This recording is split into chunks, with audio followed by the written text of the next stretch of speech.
صرف ولا عدل، السلام نے ارشاد فرمایا اس کی کوئی نفل بھی اللہ کی بارگاہ میں مقبول نہیں، کوئی فرض بھی اللہ کی بارگاہ میں مقبول نہیں۔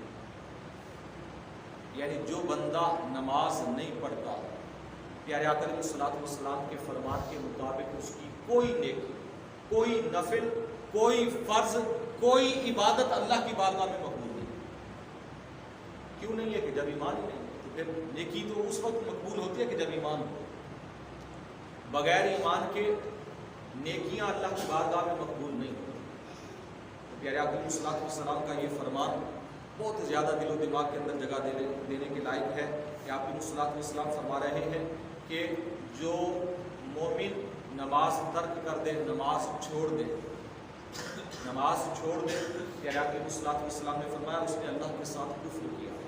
اس کی کوئی نیکی، کوئی نفل، کوئی فرض قبول نہیں۔ اس کے علاوہ حضرت بریدہ رضی اللہ تعالیٰ عنہ فرماتے ہیں کہ نبی کریم صلی اللہ علیہ وسلم نے ارشاد فرمایا بقوا بالصلاۃ فی یوم الغیب فإن من ترک الصلاۃ فقد کفر۔ حضور نبی کریم صلی اللہ علیہ وسلم نے فرمایا اے میرے امتیوں، بادل کے دنوں کے اندر نماز نے جلدی کی، یعنی جب آسمان پر بادل چھائے ہو نا، کیونکہ اس وقت نماز کا وقت جو ہے وہ سورج سے ہی یا رات کو ستاروں سے دیکھ کر پہچانا جایا کرتا تھا کہ نماز کا وقت ہو چکا ہے، ختم ہونے والا ہے۔ پیارے آقا علیہ الصلوۃ والسلام نے فرمایا جب آسمان پر بادل چھائے ہوں تو پھر کوشش کیا کرو نماز جلدی پڑھیں کہ کہیں تمہاری نماز قضا نہ ہو، کہیں نماز کا وقت نکل نہ جائے۔ یعنی اس غلطی سے بھی اگر نماز تمہاری رہ گئی، نماز قضا ہو گئی، پیارے آقا علیہ الصلوۃ والسلام نے فرمایا فإنہ من ترک الصلاۃ فقد کفر، جس نے نماز ایک بھی چھوڑ دی وہ کافر ہو چکا ہے۔ یعنی یہ حالانکہ تھوڑا سا عذر بھی ہے اس کے اندر، پھر بھی پیارے آقا علیہ الصلوۃ والسلام فرما رہے ہیں کہیں تم کفر میں داخل نہ ہو جاؤ، اس لیے بادلوں کے دنوں کے اندر جب آسمان پر بادل چھائے ہو اس وقت نماز جلدی پڑھا کرو، نماز کے اندر جلدی کیا کرو، نماز کے اندر تاخیر نہ کیا کرو، کہیں تمہاری نماز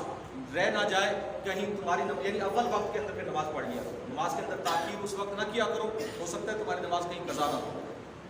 اس کے علاوہ پیارے آقا علیہ الصلوۃ والسلام نے ارشاد فرمایا، یہ بھی کافی طویل حدیث پاک ہے، اس میں سے ایک حصہ یہ ہے حدیث پاک کا کہ نبی کریم صلی اللہ علیہ وسلم فرماتے ہیں وَلَا تَتْرُكَنَّ صَلَاةً مُتَعَمِّدًا فَمَنْ فَعَلَ ذَلِكَ فَقَدْ بَرِئَتْ مِنْهُ ذِمَّةُ اللَّهِ وَذِمَّةُ رَسُولِهِ۔ پھر آقا علیہ الصلوۃ والسلام نے ارشاد فرمایا کہ تم میں سے کوئی شخص ایک نماز بھی جان بوجھ کر نہ چھوڑے، جان بوجھ کر،